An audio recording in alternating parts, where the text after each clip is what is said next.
Hello everyone, welcome back to the channel. I am Shreya and today we will be discussing all the important PYQs from polity and IR sections in CAPF examination. Okay और ये कोई एक ऐसा video नहीं है where I will only tell you the answers of the questions but here we will see all about the previous year question, meaning the relevance of it. Whatever learnings that you must take from the PYQs we will discuss in this session. So we will see कि repeated themes क्या है जहाँ से questions आते हैं, how much time you should allocate in each section of polity and overall polity and international relations में किस तरीके से आपको time allocate करना है, what are the sources that you need to refer and how the questions are framed by the UPSC for CAPF examination. Okay, so before going into the questions that were asked, we will see कि क्या-क्या learnings हैं जो हमें इन questions से मिलेंगी. First of all, if we see कि pattern क्या रहा है, किस तरीके से ट्रेंड चल रहा है पॉलिटी का. So in 2025 there were 7 questions. Over the period we have seen कि थोड़े से क्वेश्चंस पॉलिटी के कम हुए हैं, बट स्टिल ये बहुत रेलेवेंट होता है क्योंकि 7 क्वेश्चंस यहाँ से आए हैं. Currently, there are more conceptual questions with historical linkages.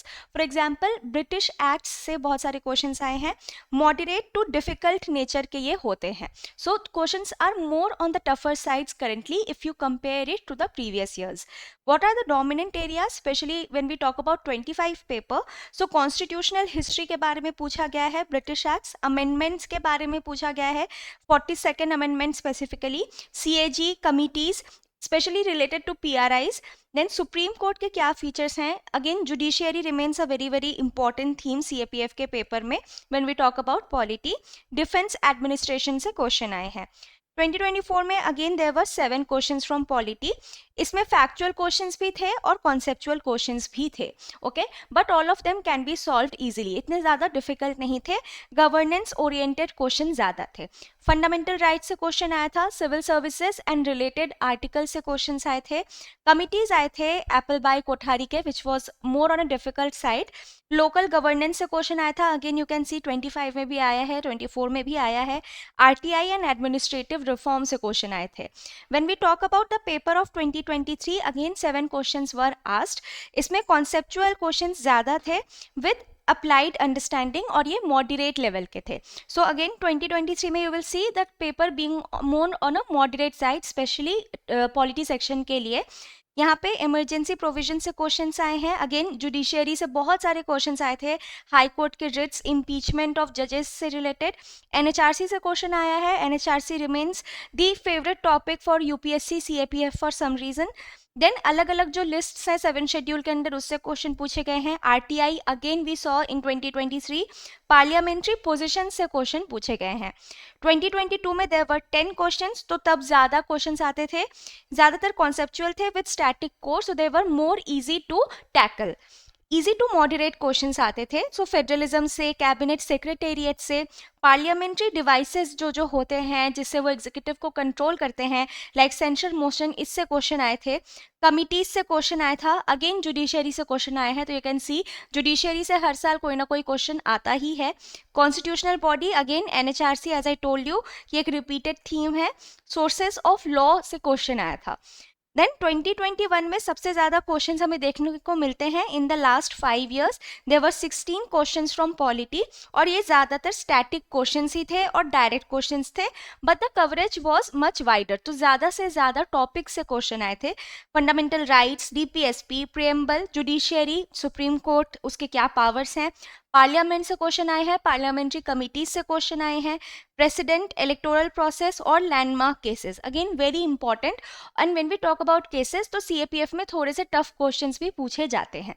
Okay, so if we see overall कि क्या हमें देखने को मिलता है from the 5 year questions, we see a transition from static fact based question जो कि 2021 में हेविली हमें देखने को मिलता था, to conceptual and application oriented questions from 2023 to 2025.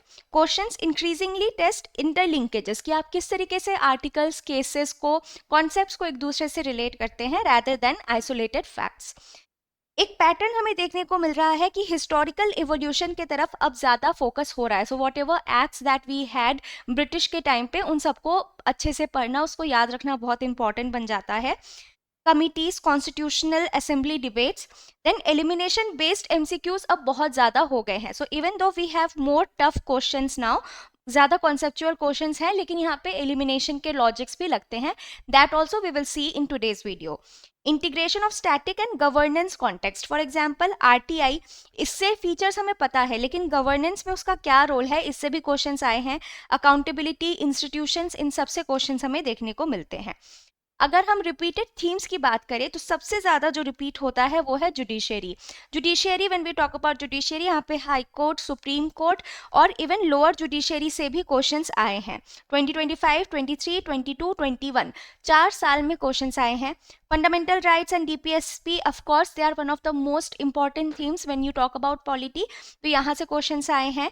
3 साल यहाँ पे क्वेश्चन देखने को मिलते हैं. कमिटीज और कॉन्स्टिट्यूशनल बॉडीज से हर साल क्वेश्चन आए हैं. एनएचआरसी, आरटीआई, इन सबसे क्वेश्चंस आते ही हैं. नॉन कॉन्स्टिट्यूशनल बॉडीज से भी आए हैं. 25, 24, 22, 21 में क्वेश्चंस हैं. पार्लियामेंट और एग्जीक्यूटिव के क्या रिलेशंस हैं, इससे भी रिलेटेड हर साल क्वेश्चन आए हैं. या तो ये पावर से क्वेश्चन पूछते हैं या फिर वो कमिटीज से भी रिलेटेड क्वेश्चंस यहाँ पे पूछ सकते हैं. Now there are some some questions जो ज़्यादा फ्रीक्वेंट तो नहीं है लेकिन बहुत इंपॉर्टेंट है आपके पॉलिटी के लिए, क्योंकि वो कभी भी आ सकता है. And most of the students who have prepared well for this exam वो इसको कर सकते हैं. So that is why you need to prepare for these as well. For example constitutional history, यहाँ से एक ही बार क्वेश्चन आया है लेकिन ये इंपॉर्टेंट है बिकॉज ये बहुत ही अच्छा रिटर्न ऑन इन्वेस्टमेंट देगा. अगर आप इसको ठीक से पढ़ेंगे, इससे क्वेश्चंस आपके गलत नहीं होंगे. इसके बाद कॉन्स्टिट्यूशनल अमेंडमेंट्स और शेड्यूल से क्वेश्चन आते हैं. यहाँ पे स्टेटमेंट बेस्ड एमसीक्यूज आ सकते हैं, तो फैक्चुअल एरर होने के चांसेस बहुत कम होते हैं. लोकल गवर्नेंस से क्वेश्चन बहुत डायरेक्टली आते हैं, आर्टिकल से पूछा जाता है या नेमिंग से रिलेटेड, किसका क्या नाम है, कॉन्स्टिट्यूशन में किस बॉडी के लिए पावर्स दिए गए हैं, ऐसे क्वेश्चन आते हैं. तो ईजी क्वेश्चन होते हैं ये. देन इलेक्शन एंड रिप्रेजेंटेशन से क्वेश्चन आते हैं. इलेक्शन से डायरेक्ट क्वेश्चन अगर ना भी आए तो भी आपके कॉन्सेप्चुअल और ट्रैप बेस्ड क्वेश्चंस जो है उसको एलिमिनेट करने में ये हेल्प करेगा. We will see in the upcoming questions कि ये कैसे किया जाता है. सिविल सर्विसेज एंड ब्यूरोक्रेसी बहुत इंपॉर्टेंट है. इससे टफ क्वेश्चन आया है but it can be done through logical elimination. Emergency provisions, इसको समझना अच्छे से बहुत इंपॉर्टेंट है क्योंकि इसके बहुत छोटे छोटे निटिग्रिटीज होते हैं और उसके ऊपर क्वेश्चंस बनते हैं. देन फेडरलिज्म और सेंटर स्टेट रिलेशन से कॉन्सेप्चुअल क्वेश्चंस आए हैं, एप्लीकेशन बेस्ड क्वेश्चंस आए हैं. एडमिनिस्ट्रेटिव स्ट्रक्चर से बहुत सारे क्वेश्चंस हमें देखने को मिलते हैं और ये जो क्वेश्चंस है वो अनएक्सपेक्टेड होते हैं. एलिमिनेशन के बेसिस पे इसको सॉल्व किया जा सकता है. Sources of law and legal concepts, ये थोड़ा सा अंडरस्टैंडिंग बेस्ड क्वेश्चन है तो ये भी हम कर सकते हैं. And quasi judicial and regulatory bodies से तो आते ही हैं. यू हैव सीन एनएचआरसी से बार बार क्वेश्चन आए हैं, आरटीआई से बार बार क्वेश्चन आए हैं, तो यहाँ से भी क्वेश्चन हमें देखने को मिलते हैं. इफ वी नाउ सी कि अच्छा हमें टॉपिक्स पता चल गए but how much time to give to which topic. So judiciary को ऑफ कोर्स हमें सबसे ज़्यादा टाइम देना है क्योंकि सबसे ज़्यादा क्वेश्चन यहीं से आ रहे हैं. तो बहुत ज़्यादा डेप्थ है इसमें. आर्टिकल्स आपको याद रखनी है, सुप्रीम कोर्ट से रिलेटेड, हाई कोर्ट से रिलेटेड, लैंडमार्क केसेस क्या थे, प्रिंसिपल्स क्या है, that also becomes very important. Okay, तो यहाँ पे फैक्चुअल भी है क्योंकि आपको आर्टिकल्स याद रखने हैं और कॉन्सेप्चुअल भी है. Then fundamental rights and DPSP, इसको भी हमें डेप्थ में करना है. आर्टिकल्स, इंटरलिंकेजेस और अलग अलग केसेस जो कि फंडामेंटल राइट्स के बारे में जिन्होंने डिसीजंस दिए हैं उससे रिलेटेड भी क्वेश्चंस आए हैं. For example Maneka Gandhi case, A Gopalan case. Then committees and constitutional bodies extremely important. कुछ कमिटीज हैं जिस पे बार बार क्वेश्चंस पूछे गए हैं. फॉर एग्जांपल पीआरआई से रिलेटेड कमिटीज पे क्वेश्चंस पूछे गए हैं. पार्लियामेंट एंड एग्जीक्यूटिव रिलेशन तो ऑफ कोर्स ये हाई डेप्थ में आता है, ये किस तरीके से काम करते हैं और कॉन्स्टिट्यूशनल प्रोविजंस क्या क्या है, इससे क्वेश्चंस आते हैं. When we talk about non constitutional bodies तो ये मॉडरेट डेप्थ का है, तो इसमें आपको सिर्फ प्रोविजंस पता होने चाहिए. बहुत ज़्यादा इसकी प्रैक्टिकल रेलेवेंस या कॉन्सेप्चुअल क्लैरिटी में की इसमें ज़रूरत नहीं होती. कुछ अलग से इसमें कॉन्सेप्चुअल होता भी नहीं है. Then constitutional history, again moderate depth. As I was telling you कि एक बार आपको एक्ट्स पता चल गए, आपको उसके प्रोविजंस पता है, देन दैट्स इट, तो आप इसमें 100% स्कोर कर सकते हैं. Amendments and schedule, again moderate depth. आपको पता होना चाहिए किस अमेंडमेंट में क्या हुआ है, मेजर अमेंडमेंट्स. इसमें अगर आप देखेंगे तो मेजर अमेंडमेंट्स में जो जो चीज़ें कवर होती हैं वो आपको करनी है, ज़्यादा डिटेल में नहीं जाना। लोकल गवर्नेंस से भी मॉडरेट डेप्थ में आता है कि आर्टिकल्स आपको पता होने चाहिए, नेमिंग प्रोविजंस, ये सारी चीज़ें आपको पता होनी चाहिए। इमरजेंसी और फेडरलिज्म में आपको कॉन्सेप्चुअल डेप्थ पे फोकस करना है। आपका कॉन्सेप्ट क्लियर होना यहाँ पे ज़रूरी है कि हम किसको पावर दे रहे हैं, किस तरीके से हमारा जो फेडरलिज्म है it's different from world over, तो ये सारी चीज़ें आपको यहाँ पे पता होना ज़रूरी है। एडमिनिस्ट्रेटिव स्ट्रक्चर में ज़्यादा डेप्थ की ज़रूरत नहीं है, बेसिक रोल्स आपको पता हो तो आप कर सकते हैं। देन सोर्सेज ऑफ लॉ, इससे भी इजी क्वेश्चंस आते हैं लेकिन कॉन्सेप्चुअल क्वेश्चंस आते हैं। अब ये जो हमने सोर्सेज, जो भी हमने टॉपिक्स यहाँ पे देखे हैं वो हम कवर कहाँ से करेंगे? तो पॉलिटी का one of the major advantages of polity is कि इसका बहुत ही कम लिमिटेड सोर्स में हमें ज़्यादा से ज़्यादा मार्क्स यहाँ पे हमें मिल जाते हैं। ओके, तो सोर्स इसका सबसे जो मेजर सोर्स है दैट इज लक्ष्मीकांत। ओके, जहाँ से आपके most of the questions, at least 70 to 80% questions, वो भी अभी के टाइम पे जब क्वेश्चंस थोड़े से टफ हो रहे हैं तो आप लक्ष्मीकांत से कर सकते हैं। पहले तो इवन 80-85% तक क्वेश्चंस आप कर सकते थे, आजकल थोड़े कम आ रहे हैं, but still Laxmikanth is extremely important. जो भी हमारा स्टैटिक पार्ट है पॉलिटी का वो इससे कवर हो जाता है।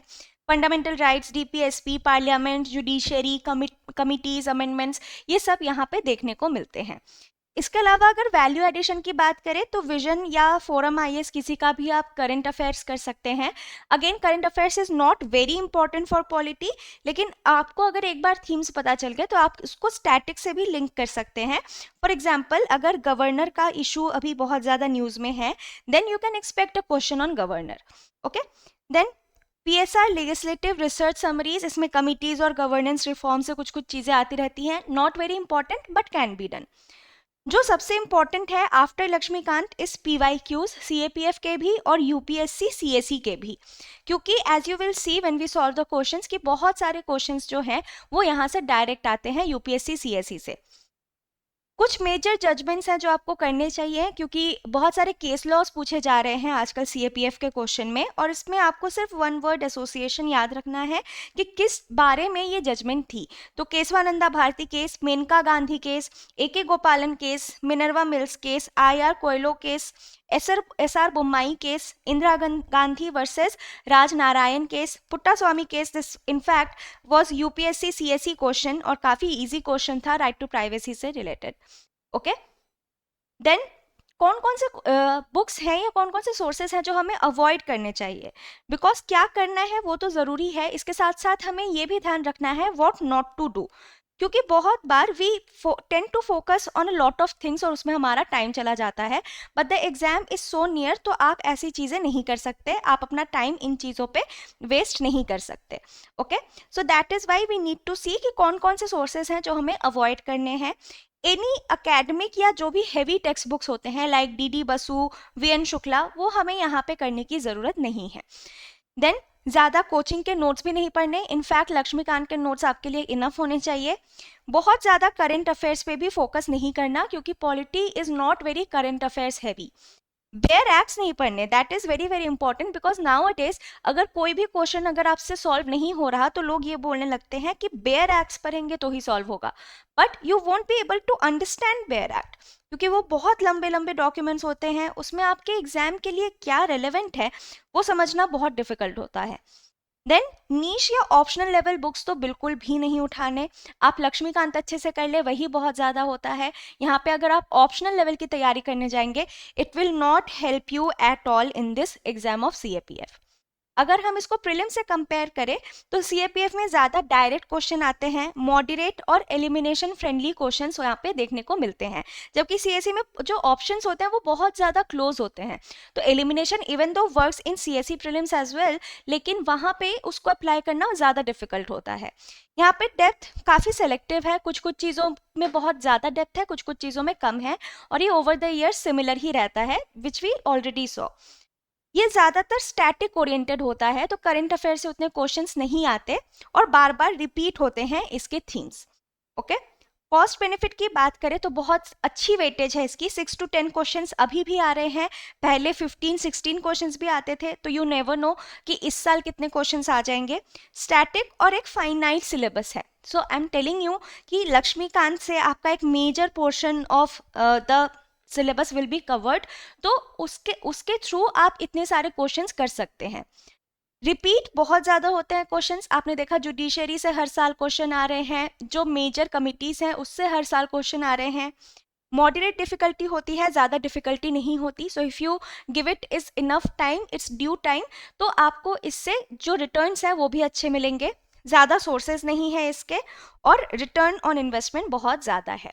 किस तरीके से हम इस पर टाइम एलोकेट करें, तो 7 to 10 डेज में आपको लक्ष्मीकांत की फर्स्ट रीडिंग करनी है, but you have to keep on revising on it.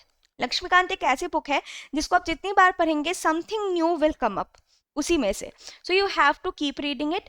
3 से 4 रिविजन्स आपके हो जाने चाहिए by the time you give this exam. और PYQ प्रैक्टिस करते रहना है, 2 से 3 दिन में आप सेक्शनल टेस्ट दीजिए, फुल लेंथ टेस्ट दीजिए, इवन डेली MCQs आते हैं आप वो भी दे सकते हैं। तो 20 to 25 days will be enough for polity, okay. तो सेफ स्कोरिंग सब्जेक्ट्स है, 6 से 8 क्वेश्चंस आप आराम से सॉल्व कर सकते हैं, और एक तरीके के स्टेबलाइजर की तरह काम कर रहा है। फॉर एग्जांपल अगर दूसरे सब्जेक्ट से टफ क्वेश्चंस आ रहे हैं तो आप पॉलिटी पे रिलाई कर सकते हैं। So we are done with polity, now let's see कि IR का क्या ट्रेंड रहा है। IR से कम क्वेश्चन आते हैं, सो 2025 में देयर वर 6 क्वेश्चंस, अब थोड़े से बढ़ने लगे हैं, जो ज़्यादा कॉन्सेप्चुअल थे, कुछ फैक्चुअल क्वेश्चंस भी थे, और एनालिटिकल डेप्थ यहाँ पे हमें ज़्यादा देखने को मिलती है इन 25। मिलिट्री ऑपरेशन से क्वेश्चन पूछा गया है, इंटरनेशनल ऑर्गेनाइजेशंस से क्वेश्चंस आए हैं लाइक G20, WTO, वर्ल्ड के हिस्टोरिकल इवेंट्स से क्वेश्चंस आए हैं। तो IR में भी ये स्टैटिक के ऊपर क्वेश्चंस पूछ रहे हैं like cold war and USSR, although ज़्यादा टफ क्वेश्चंस नहीं है। ग्लोबल लीडरशिप के बारे में भी क्वेश्चन पूछ रहे हैं, दैट इज ये ज़्यादा कॉन्सेप्चुअल क्वेश्चंस पूछ रहे हैं। 24 में 3 क्वेश्चंस आए थे कॉन्सेप्चुअल और अप्लाइड करंट अफेयर्स से। तो मैरीटाइम पॉलिसी क्या है हमारी, इसमें सागर के बारे में पूछा गया था, UN क्लॉज के बारे में पूछा गया है, G20 के कॉम्पोजिशन के बारे में पूछा गया था, again which was related to current, we hosted the G20 summit. Then multilateral groupings के बारे में पूछा जाता है, for example BRICS, BIMSTEC etcetera. 2023 में we had 5 questions from international relations, जो कि करंट ड्रिवन और कॉन्सेप्चुअल ही थे। IR में जितने भी क्वेश्चंस आते हैं 90% of those comes from current affairs, ठीक है। तो अगर G20 के कॉम्पोजिशन के बारे में क्वेश्चन पूछा भी गया है, it is because it was in news. G20 priorities के बारे में पूछा गया था 23 में, सार्क, क्वाड, NATO, OSCE से क्वेश्चंस पूछे गए, तो बहुत सारे ऑर्गेनाइजेशन से क्वेश्चन पूछे जाते हैं।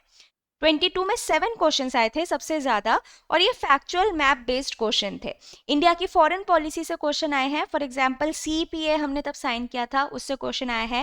एक्ट ईस्ट पॉलिसी से क्वेश्चन आया है, मैपिंग पे क्वेश्चन आया था, जो भी कॉन्फ्लिक्ट एरियाज होते हैं उससे मैपिंग के क्वेश्चन आप एक्सपेक्ट कर सकते हैं in IR। Regional groupings like ASEAN, BIMSTEC, NATO, EU, इन सब के ऊपर क्वेश्चन आते हैं। 2021 में there were no questions from IR, okay. तो बहुत ज़्यादा रिलाई नहीं कर सकते हम IR पे, इसका थोड़ा लो रिटर्न ऑन इन्वेस्टमेंट होता है। अगर हम ऑब्जर्वेशन देखें तो फैक्चुअल मैप बेस्ड क्वेश्चंस पहले ज़्यादा आते थे, लेकिन अब कॉन्सेप्चुअल और ऑर्गेनाइजेशन बेस्ड क्वेश्चन ज़्यादा आने लगे हैं।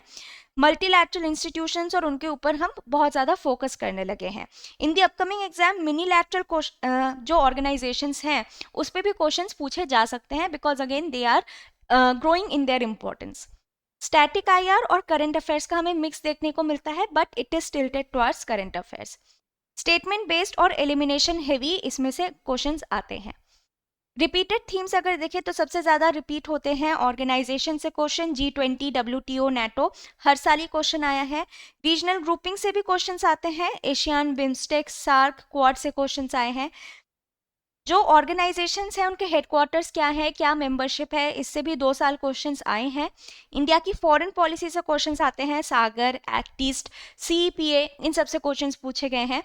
ग्लोबल इवेंट से भी एक बार क्वेश्चन पूछा गया था 2025 में। मल्टीलैटरल एग्रीमेंट्स पे क्वेश्चन आते हैं, मैप बेस्ड क्वेश्चंस आते हैं, ग्रुप्स के कॉम्पोजिशंस आते हैं, 2024 में हमें ये देखने को मिलता है, और इंडिया के बायलैटरल रिलेशंस क्या है, दैट ऑल्सो कम्स। अब जो क्वेश्चंस इंपॉर्टेंट है, थीम्स इंपॉर्टेंट है, बट उतने नहीं आते। तो इंटरनेशनल ट्रिटीज इंपॉर्टेंट है, ग्लोबल इकोनॉमिक इंस्टीट्यूशंस बहुत इंपॉर्टेंट है, IMF वर्ल्ड बैंक में अभी क्या चल रहा है, what are the key words, उसके ऊपर क्वेश्चंस आ सकते हैं।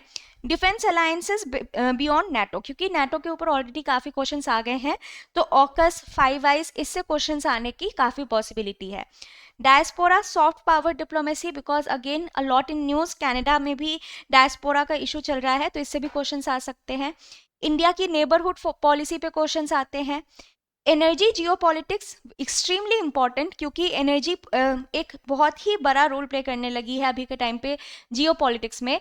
India's relation with Iran, India's relation with Russia, specific focus on energy security, इन सब से क्वेश्चंस आते हैं। साइबर सिक्योरिटी, ग्लोबल गवर्नेंस से हैं, UN एजेंसीज, उनके क्या रोल्स हैं, इंटरनेशनल रिपोर्ट्स और इंडिसेस से क्वेश्चन आते हैं। पीस कीपिंग मिशन से आ सकता है। Strategic choke points extremely important, recently Iran US war में स्ट्रेट ऑफ हॉर्मूज बहुत ही ज़्यादा डिस्टर्ब है, जिसका इम्पैक्ट हमें इंडिया तक फील करने को मिल रहा है। तो straight of Hormuz, straight of Malacca, Babal Mandeb, इन सब से क्वेश्चंस आ सकते हैं। इन सब से मैप बेस्ड क्वेश्चंस भी आ सकते हैं।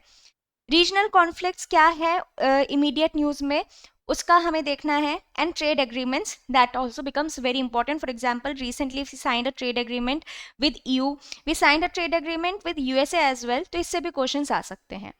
अगर हम डेप्थ की बात करें तो इंटरनेशनल ऑर्गेनाइजेशंस एंड ग्रुपिंग्स में डेप्थ बहुत ज़्यादा ज़रूरी है। मेंबर्स क्या हैं, ऑब्जेक्टिव्स क्या है, इसका हेडक्वार्टर कहाँ पे है। देन इंडिया की फॉरेन पॉलिसी से क्वेश्चंस आते हैं। Global events and world history, इससे बहुत सारे क्वेश्चंस हमें देखने को मिलते हैं, बहुत हाई डेप्थ में क्वेश्चंस आते हैं। Global events and world history, इसमें मॉडरेट डेप्थ हमें देखने को मिलता है। ट्रिटीज एंड कन्वेंशंस जैसे UN क्लॉज, WTO एग्रीमेंट्स, ये भी मॉडरेट डेप्थ का है, हमें सिर्फ प्रोविजंस पता होनी चाहिए, that's it. Map based questions, इसमें ज़्यादा डेप्थ की ज़रूरत नहीं है, बस जो भी कॉन्फ्लिक्ट एरियाज हैं उनके बॉर्डरिंग स्टेट्स, बॉर्डरिंग एरियाज हमें पता होने चाहिए। रिपोर्ट्स, इंडिसेस, UN एजेंसीज, इसका लो डेप्थ है, हमें सिर्फ थीम पता होना चाहिए, और even that is also very fact heavy, तो अगर वो याद नहीं हो पा रहा तो हम इसे छोड़ भी सकते हैं। सोर्सेज क्या है, ज़्यादा सोर्सेज नहीं रखने IR के, बहुत जल्दी आपको इसे कंप्लीट करना है, तो आप डेली न्यूज़पेपर पढ़िए या कोई भी न्यूज़ का सोर्स रख सकते हैं। You can even watch news, और ये आपका डेली न्यूज़ का सोर्स होना चाहिए to understand what is happening. इससे आपको कुछ भी मेमोराइज नहीं करना। और उसके बाद विजन का PT 365 जो IR का आता है, वो आप अच्छे से पढ़ ले तो दैट विल बी इनफ, क्योंकि इसमें करंट के साथ साथ जो भी रिलेटेड स्टैटिक होता है वो भी इसमें इंक्लूड हो जाता है। क्या क्या हमें अवॉइड करना है यहाँ पे, तो कोई भी हैवी IR की टेक्स्ट बुक अवॉइड करनी है, ज़्यादा करंट अफेयर्स के सोर्सेज नहीं रखने, एक सोर्स इनफ है, because you don't even have that much of time. 1-1.5 साल से पहले का करंट अफेयर्स भी नहीं करना, 1 year is enough. Cost benefit analysis देखें तो 3 से 7 क्वेश्चंस ही आते हैं, एट मैक्स 7 क्वेश्चंस आए हैं, कभी कभी 0 क्वेश्चंस भी आए हैं। Depends heavily on current affairs, तो ये आपको ध्यान में रखना है। बहुत अनप्रेडिक्टेबल है, क्योंकि करंट में कहाँ से क्वेश्चन आ जाएगा, स्टैटिक से भी क्वेश्चन आ सकता है, तो अनप्रेडिक्टेबल है। मॉडरेट डिफिकल्टी है, ज़्यादा डिफिकल्ट नहीं होते हैं इनके क्वेश्चंस। ओवरलैप अगर आपको देखना है तो CSE में भी आप इसको यूज़ कर सकते हैं, आगे जाके आप स्टेट PCS इंटरव्यूज़ में भी इसको यूज़ कर सकते हैं। कितना टाइम देना है, तो 20 मिनट्स अराउंड आप अपने डेली न्यूज़पेपर या जो भी आप न्यूज़ देख रहे हैं उसको दीजिए, एंड PT 365 3-4 दिन में हो जाता है। ओके इसके बाद आपको इसे सिर्फ रिवाइज करना है। Even if you give daily 20 minutes it will be enough. तो 10-12 डेज में आपका IR बिल्कुल अच्छे से कंप्लीट हो जाना चाहिए। आपको स्मार्टली काम करना है यहाँ पे, क्योंकि ज़्यादा क्वेश्चंस नहीं आते हैं, 2-4 ही क्वेश्चंस यहाँ पे आप ठीक कर सकते हैं। अगर आप 4 भी कर रहे हैं from 7 then also it's a very good score. ठीक है, so with this we are done with the analysis. Now we will solve the PYQs one by one. तो first we are dealing with 2025। यहाँ पे polity के question से start करते हैं। List 1 में we have various British parliament के acts and the की provisions. Pitt's India act, charter act 1813, charter act 1833 and charter act 1853। Enlargement of governor general's council, ये किस में किया गया था, तो यहाँ पे ये किया गया है ए का आंसर होगा यहाँ पे 3, that is board setup by the crown to control affairs of India. Board of control basically ये हमने सेटअप किया था थ्रू पिट्स एक्ट ऑफ 1784। इसके साथ साथ एक कोर्ट ऑफ डायरेक्टर भी था जो कि कमर्शियल एक्टिविटीज को कंट्रोल करता था। बोर्ड ऑफ कंट्रोल कवर करता था पॉलिटिकल अफेयर्स को। Then we have charter act of 1813, ये जाएगा ऑप्शन 4 में, that is termination of monopoly of EIC over Indian trade. Okay, तो मोनोपोली यहाँ पे खत्म कर दी गई थी, लेकिन टी और चाइना में मोनोपोली फिर भी तब चल रही थी। Okay, then we have charter act of 1833, ये जाएगा सेकंड में, that is discrimination against Indians was removed in matters of employment and higher services. Charter act of 1853 will be in first enlargement of governor general's council. Okay, तो यहाँ पे 6 member पहले थे और 6 add कर दिया गया, 12 मेंबर्स हो गए। So what will be the answer here? C. Okay, this is the correct answer. Moving on, government of India act 1919 से क्वेश्चन आया है, सो वन आफ्टर अनदर वी हैव questions from British Acts. It divided the subjects of administration into two categories, central and provincial. The central subjects were divided into reserved and transferred subject, and provincial governments were granted to make their own budgets and levy taxes. यहाँ पे if you see statement 2 is incorrect, क्योंकि ये जो reserved and transferred subject है which is basically called diarchy, ये introduce हुआ था only for provinces and not at centre. तो यही आपको यहाँ पे बस यही एलिमिनेट करना था। As you eliminate this, A B D will be gone and you will be left with C. देन from amongst the following, identify the correct option that captures the changes made in Article 74(1) of the Constitution through 42nd Amendment 1976. तो 42nd Amendment के बारे में यहाँ पूछा गया है, executive powers of union shall be vested with the President of India. Prime Minister shall have the duty to brief President about the decision about Council of Ministers. The President shall exercise his or her functions on the advice of Council of Ministers headed by Prime Minister. And the President shall have the right to summon or prorogue the Houses of Parliament. तो यहाँ पे the correct answer will be C. Okay, यहाँ पे आपको focus करना है on the article 74A, president shall exercise his function on advice of council of ministers headed by prime minister. अगर हम दूसरे आर्टिकल्स की बात करें तो executive power of union vested with president, ये कौन सा आर्टिकल है? 53 है। Prime minister too has a duty to brief president about the decisions of council of minister, ये 78 है, और डी है 85। ओके, तो आपको यहाँ पे रेस्पेक्टिव आर्टिकल्स याद रखने हैं। इस क्वेश्चन से यही हमारा टेक अवे है। Consider the following statements with the powers and duties of CAG. क्या क्या पावर्स हैं? He audits and reports on all expenditures from the Consolidated Fund of India. He controls and issues the receipt of money from Consolidated Fund of India. He audits and reports the expenditure of all bodies substantially financed from the union and state revenues. Okay? यहाँ पे correct answer क्या है? यहाँ पे है C, that is 1 and 3. So he controls the issue and receipt of money from consolidated fund of India. The word controls itself ये बहुत ही एक्सट्रीम और नेगेटिव सेंस हमें देता है। सीएजी के पास कोई ऐसी अथॉरिटेटिव पावर नहीं होती हैं, इनके एडवाइजर्स भी रिकमेंडेटरी ही होते हैं, तो कोई बाइंडिंग एडवाइजर्स ये नहीं दे सकता। He does not have any power to control. तो इससे अगर आप सेकेंड को यहाँ एलिमिनेट करेंगे तो आपका सारे अदर ऑप्शंस एलिमिनेट हो जाएंगे and you will left with C. Okay, तो आप देख सकते हैं कि एलिमिनेशन कितने अच्छे से यहाँ काम कर रहा है। Then we have question on committees of PRIs, that is very very important. Balwant Rai Mehta committee, we can mark this with 4, creation of जिला परिषद, पंचायत समिति एंड ग्राम पंचायत। ऑलमोस्ट जितने भी कमिटीज आए थे उन्होंने ये 3 tier डिविजन ऑफ पावर ही बोला था। Ashok Mehta committee, this will go with creation of जिला परिषद एंड मंडल पंचायत, क्योंकि 2 पार्ट्स में अशोक मेहता कमिटी ने बोला था, and that is one of the unique features of Ashok Mehta committee कि इन्होंने सिर्फ 2 tier में ही डिविजन ऑफ पावर्स किए थे। Then we have GVK Rao committee. GVK Rao committee will go with option 2, that is creation of post of district development commissioner. Again very important, जो आपको GVK Rao committee के साथ याद रखना है. And LM Singhvi committee, constitutional status for Panchayati Raj.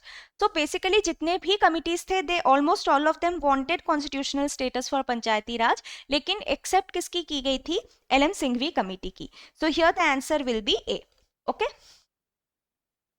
Then, which of the following statement is not correct? Supreme Court of India is a court of record. High courts of India are courts of record. Subordinate courts in India are courts of record. All courts in India are not courts of record. Okay तो यहाँ पर सबसे पहले D तो आप eliminate कर सकते हैं कि कोई भी कोर्ट ऑफ रिकॉर्ड नहीं है, ये तो आप एलिमिनेट कर सकते हैं. अब नॉट करेक्ट आपको यहाँ पे ध्यान रखना है. फर्स्ट ऑफ ऑल ये ना हो कि करेक्ट सोच के आप सही को ही मार्क कर दें. यहाँ पे सुप्रीम कोर्ट के पास कोर्ट ऑफ रिकॉर्ड का पावर है, that is correct. Even high court has the power of court of record. Court of record basically होता क्या है? To keep a record of all your decisions, ठीक है, और अपने प्रीवियस डिसीजंस के बेसिस पे ही अपकमिंग डिसीजंस को देना. तो ये इसके पास भी है. सबऑर्डिनेट कोर्ट्स के पास ऐसा कोई पावर नहीं है. इफ यू थिंक कि बहुत सारे सबऑर्डिनेट कोर्ट्स हैं, because they are not even at the level of state, they are at the level of districts. तो हजारों डिस्ट्रिक्ट्स हैं, इतने सारे कोर्ट्स मिलकर कोर्ट ऑफ रिकॉर्ड रखेंगे, उसके बेसिस पे अगर डिसीजंस देंगे, so it will be a very mammoth task. तो इसीलिए ये पावर इनको नहीं दिया गया है. Okay So, when we talk about not correct, all subordinate courts in India are court of record. ये यहाँ पे not correct है. All courts in India are not court of record. इसी से सही हो गया क्योंकि subordinate courts के पास ये power नहीं है. Okay. Then we come to question number 7. Which of the following statement about Department of Defense is not correct? Again, not correct. It is headed by Defense Secretary. It deals with defense policy and planning. It facilitates the restructuring of military commands for optimal utilization of resources. It is responsible for defense cooperation with foreign countries. So, I didn't know anything about this. Department of Defense. इसके बारे में मुझे कुछ नहीं पता था. A lot of you may not know lot about it. Department of defence जब आप ये एग्जाम दे रहे हैं तो किस तरीके से इसे सॉल्व करेंगे? Let's see. नॉट करेक्ट पूछा गया है. It is headed by defence secretary. हो सकता है डिपार्टमेंट ऑफ डिफेंस है, डिफेंस सेक्रेटरी से हेडेड हो सकता है. Deals with defence policy and planning, हो सकता है it says only deals with, ऐसा कंट्रोल या ऐसा कुछ नहीं लिखा. Facilitates restructuring of military commands for optimal utilisation of resources. Military commands का पावर इनके पास कैसे आएगा? When we are talking of Department of Defense, तो ये पावर मिलिट्री के किसी पर्सनल के पास होना चाहिए, मिलिट्री कमांड्स का. And that is correct also. Department of military affairs के पास ये पावर होता है. It is responsible for defence cooperation with other foreign countries. Again एक सॉफ्ट स्टेटमेंट है तो सही हो सकता है. तो आप लॉजिक यूज करके भी थर्ड को यहाँ पे गलत मान के that is the correct answer. Now international relations में क्या क्या क्वेश्चन आए थे इन 2025, दैट वी विल सी. इसे हम यहाँ पे अलग अलग मिलिट्री ऑपरेशंस देने हैं, उसको आपको क्रोनोलॉजिकली अरेंज करना है. These military operations are specifically related to India and Pakistan. Okay तो थोड़ा सा डिफिकल्ट है क्योंकि हमें इतना ईयर याद नहीं रहता, बट लेट्स सी. सबसे पहले हम देखते हैं operation. The correct answer here first of all will be B 2134. तो यहाँ पे ऑपरेशन कैक्टस लिली जो है ये आया था 1971 में. Operation Riddle came in 1965, Operation Meghdoot came in 1984 and Operation Safed Sagar came in 1999. Okay, तो इसी तरीके से आपको chronologically arrange करना है. So option B will be the correct answer. Then, which of the following statement is correct about recently elected Chancellor of Germany, Mr. Friedrich Merz? ये क्वेश्चन क्यों आया है? क्योंकि तब रिसेंट न्यूज में था, तो आपको ये क्वेश्चन देख के घबराना नहीं है. He lost in first round of voting. His coalition includes Christian Democratic Union and Christian Social Union. यहाँ पे एक चीज आपको फोकस करनी है. He lost in the first round of voting. This is a very very specific fact.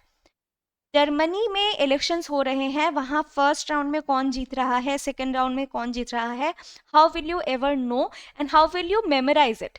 Okay वो भी Germany. It's not even about USA जहाँ की चीज़ें आपको बहुत ज़्यादा याद रह जाए, which is of major importance. तो लेट्स ऐसे जैसे जो स्टेटमेंट्स होते हैं जो इतने ज़्यादा फैक्चुअल होते हैं, इररिलेवेंट फैक्ट्स होते हैं, ये यूजुअली करेक्ट होता है, इनकरेक्ट होता है. फॉर एग्जाम्पल क्योंकि UPSC is not expecting you to know कि जर्मनी में जो इलेक्शंस हुए थे उसके फर्स्ट राउंड के क्या रिजल्ट्स थे, सेकेंड राउंड के क्या रिजल्ट्स थे. ओके तो इसको हम गलत मानेंगे. This coalition includes Christian Democratic Union and Christian Social Union. Includes बोला है, ऐसा नहीं बोला है कि इनके कोलिशन में बस यही मेंबर हैं या सिर्फ यही दो हैं जो ऑपोजिशन में हैं. इंक्लूड्स जैसी चीज़ें जो हैं वो बहुत ही सॉफ्ट ऑप्शंस होते हैं और यूपीएससी में यूजुअली ये करेक्ट होती हैं. So that is why option 2 is correct. तो यहाँ पे आंसर हमारा B है, 2 only. Then collaboration for intelligent age was the theme of a meeting convened in 2025 under the aegis of. तो basically ये theme पूछ रहा है आपसे. तो यहाँ पे world Economic forum, G7, G20 and WTO है. यहाँ पे मैं अगेन आपको एक ट्रिक बताना चाहूँगी.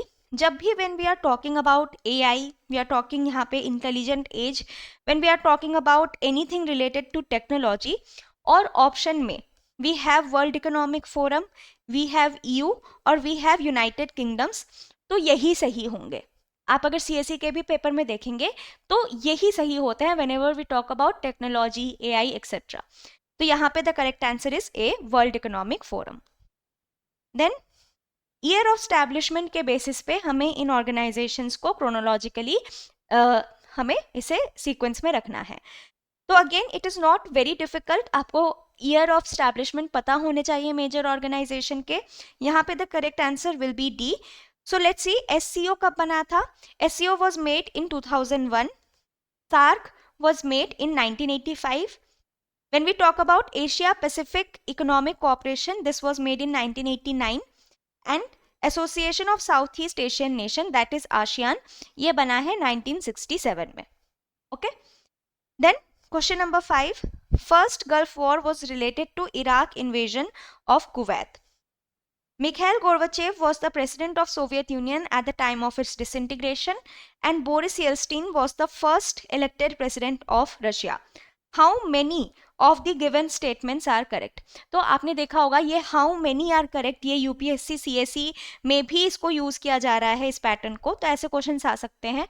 ये थोड़ा सा डिफिकल्ट बना देते हैं हमारे क्वेश्चंस को, बट स्टिल अगर आपको पता है कि ऐसे क्वेश्चंस आ रहे हैं, so you keep practising them और आप इसको में भी अच्छे से परफॉर्म कर पाएंगे. कितनी चीजें सही हैं. सो आपको सेकेंड और थर्ड स्टेटमेंट हार्ड फैक्ट्स लग सकते हैं कि यूजुअली ऐसी चीजें गलत होती हैं, बट ये एक एक्सेप्शन है क्योंकि ये बहुत ही वेल नोन फैक्ट्स हैं.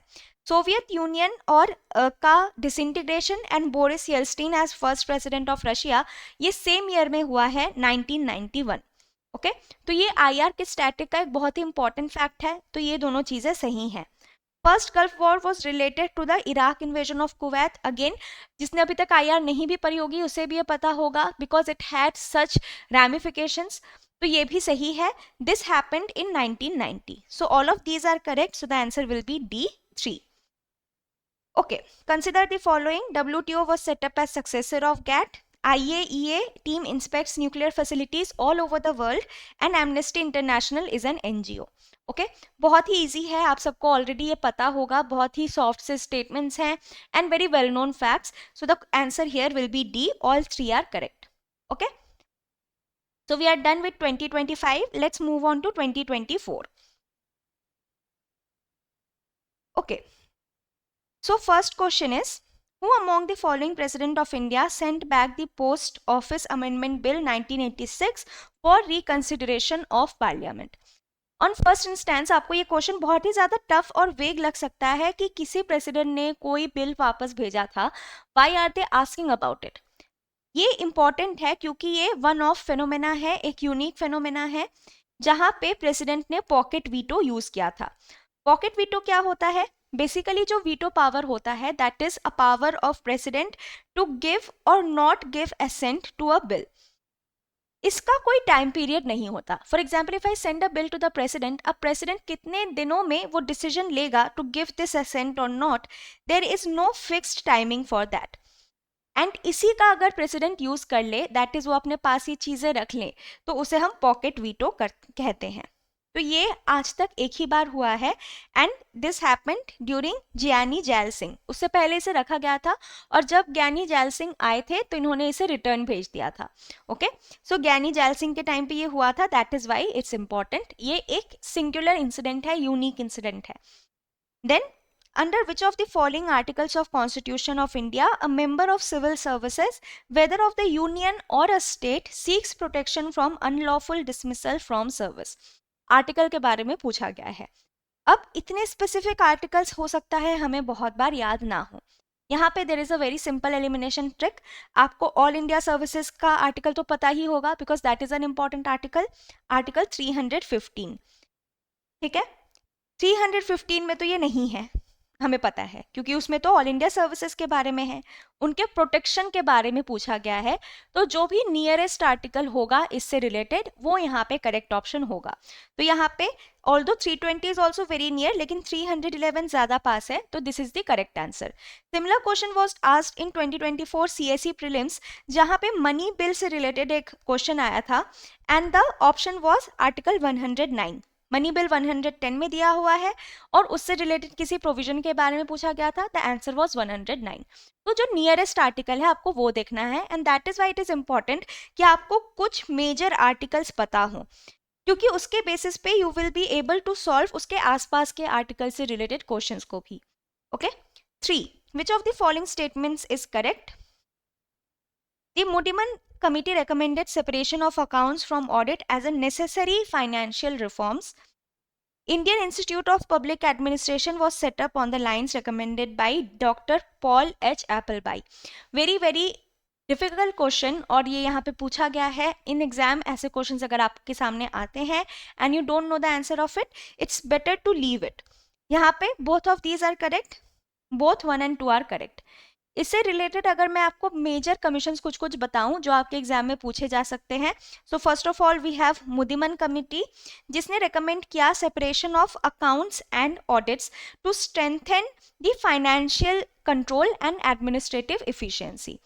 Then we have Hilton Young committee which talked about the need to separate और अकाउंटिंग फंक्शन फ्रॉम ऑडिटिंग। तो अकाउंटिंग और ऑडिटिंग को अलग रखने की बात मेजर कमिटीज ने की है। Then we also have the estimates committee which talked about separation of audit and account to improve financial accountability in government departments. Then ARC है Administrative Reforms Committee, इन्होंने भी बोला था that there should be a departmentalization of accounts and audit to modernize public financial administration. Okay, तो ये सारे committees हैं जो इससे related हैं। Then we again come to a conceptual and very easy question. Some rights contained in Part 3 of the Constitution are enforceable against the state only. Some rights are contained in Part 3 of the Constitution are enforceable in favor of citizens only. Some rights are contained in Part 3 of the Constitution are enforceable against both state and individuals. तो जब भी ऐसे statements आए, सम rights सम rights सम rights, यहाँ पे ये सारे statement सही होते हैं, क्योंकि कोई ना कोई तो ऐसा राइट होगा ही which is against the state, कोई तो ऐसा राइट होगा ही विच इज फॉर सिटीजन्स, कुछ ऐसे राइट्स भी होंगे जो स्टेट और इंडिविजुअल्स दोनों के लिए हो। ओके, तो ऐसे सम करके अगर क्वेश्चंस आए, फॉर एग्जांपल सीएसई में मशरूम के ऊपर क्वेश्चंस पूछे जाते हैं, some mushrooms are toxic, some mushrooms are like this that, ऐसे में हर स्टेटमेंट सही होता है। So D is the correct answer 1, 2 and 3। Again हमें लिस्ट को यहाँ पे मैच करना है।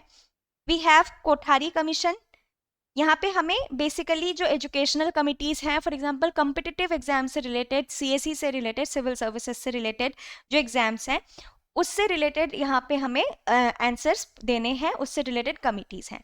तो we have Kothari committee. Kothari committee ने क्या कहा था?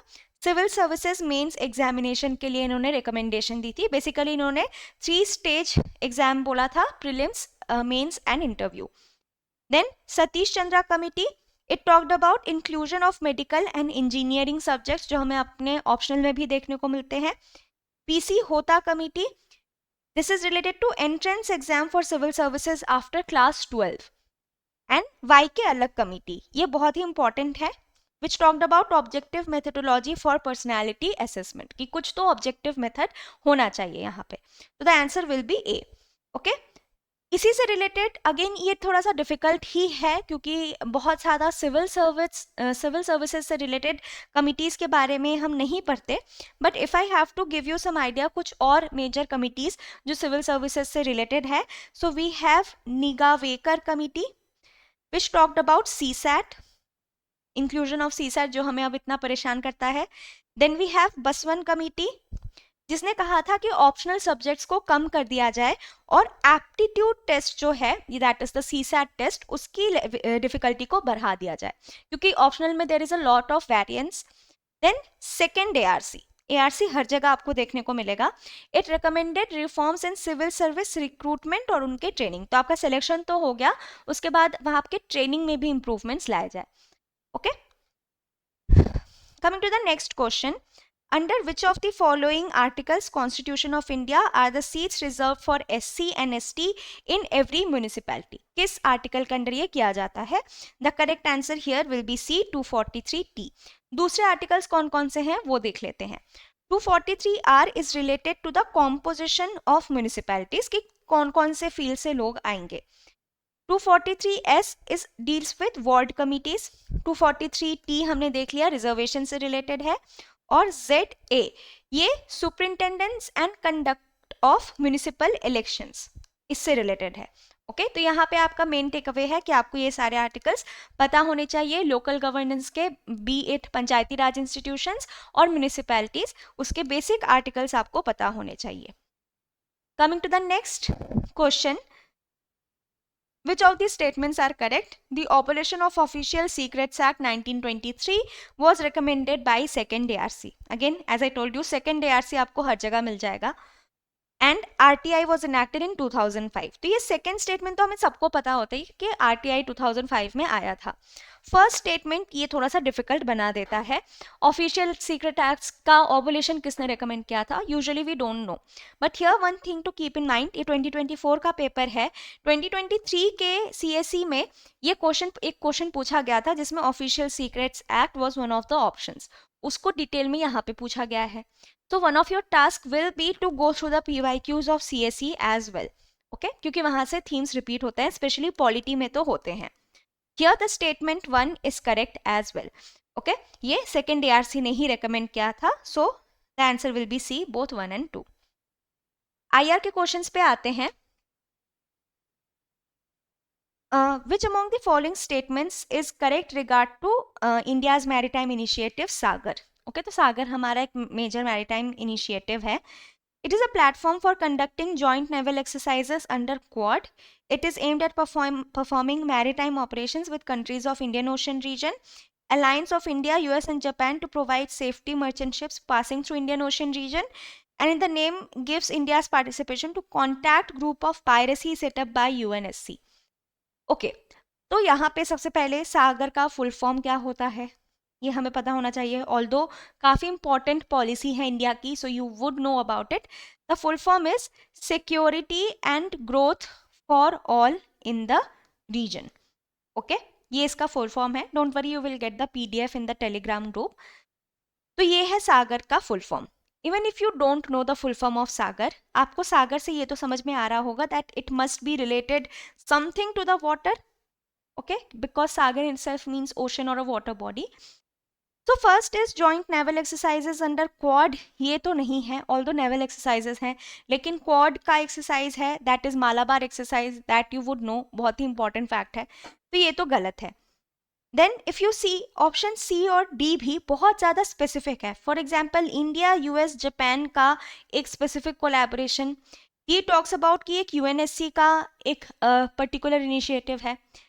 If you compare it with B, ये एक बहुत ही ब्रॉड सा ऑप्शन हमें देता है, that is maritime cooperation with countries of IOR। Okay, तो जब भी ऐसे ब्रॉड स्टेटमेंट्स हमें देखने को मिलेंगे, जो सॉफ्ट स्टेटमेंट्स होंगे, जो थोड़े पॉजिटिव स्टेटमेंट्स होंगे, ये सही होते हैं। तो उसके अलावा Quad, India US Japan, UNSC काफ़ी स्पेसिफिक ऑप्शंस है and B is very very broad, so that is why the option here, correct option here will be B। Then UNCLOS से क्वेश्चन पूछा गया है। UNCLOS authorises the UN security council to take direct actions in case of dispute between states on sovereign rights over EEZ. Uniclause defines contiguous zone and specifies its function. Both US and India have ratified Uniclause and Uniclause grants certain rights to landlocked countries. Okay, तो यहाँ पे मैं आपको कुछ चीज़ें आपको focus करनी चाहिए यहाँ पे। First of all, direct action in case of dispute between state and sovereign rights on exclusive economic zone, और वो भी किसको पावर देती है? UN security council. क्या आपको लगता है UNSC has such kind of powers कि वो डायरेक्ट एक्शन ले, वो भी एक्सक्लूसिव इकोनॉमिक जोन के डिस्प्यूट पे?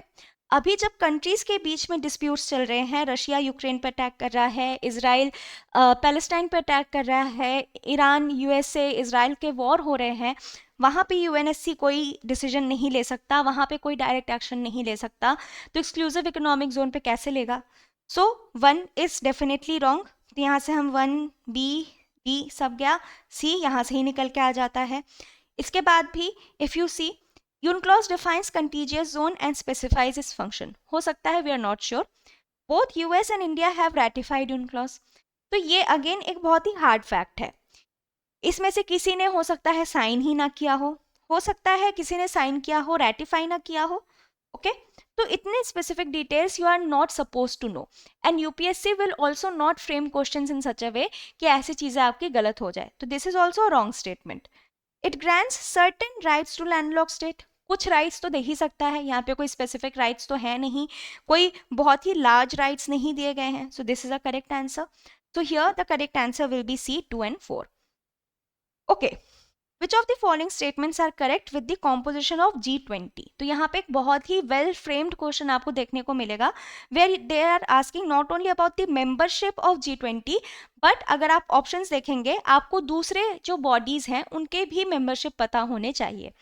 All G7 countries are member of G20, all BRICS countries are member of G20, all ASEAN countries are member of G20, all permanent members of UNSC are member of G20. Okay तो यहाँ पे again G20 if you would no, first of all let's see कि G20 के members कौन कौन से हैं। 19 countries हैं, इसके अलावा EU और AU है, दैट इज यूरोपियन यूनियन और अफ्रीकन यूनियन है।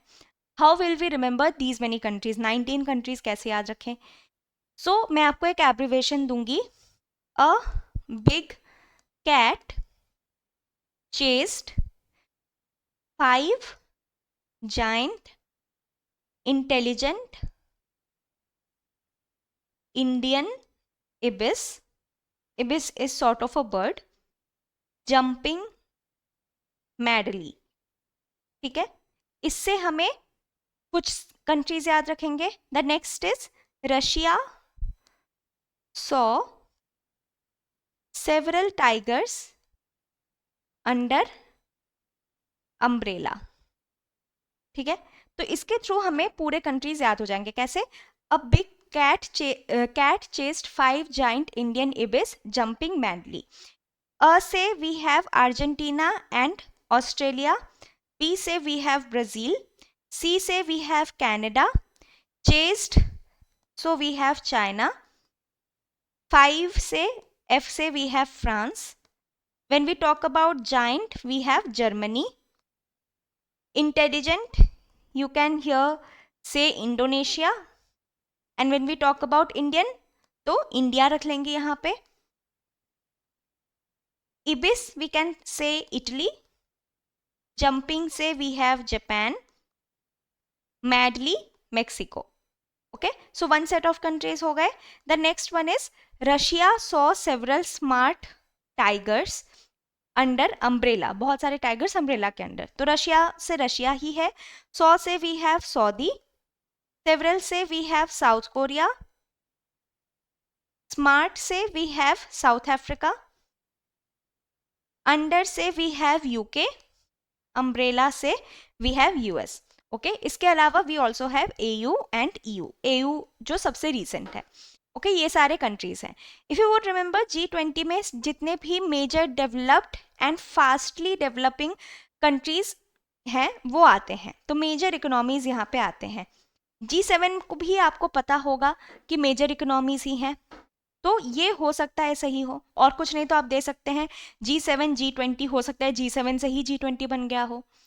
All BRICS countries are part of G20। अब ब्रिक्स कंट्रीज में बहुत सारे कंट्रीज आते हैं जो हो सकता है इसके पार्ट ना हो, क्योंकि ब्रिक्स में ऐसा कुछ नहीं है कि जो मेजर इकोनॉमीज होंगी वही इसके पार्ट होंगे, ऐसा नहीं है। All Asian countries are members of SCO। Asian में मोस्टली साउथ एशियन कंट्रीज हैं, तो सारे के सारे तो नहीं आएंगे इसमें, क्योंकि all of them are not major economies. All permanent member of UNSC are members of G20. Here the key word is permanent members. अगर UNSC के सारे members होते तो ये गलत हो जाता, लेकिन permanent members तो सिर्फ 5 ही है। And they are major economies, इसीलिए वो परमानेंट मेंबर्स हैं, तो ये भी सही है. सो 1 and 4 is correct, C is the correct answer. Okay, so with this we are also done with 2024 paper. Now let's move on to 2023. Give me a moment.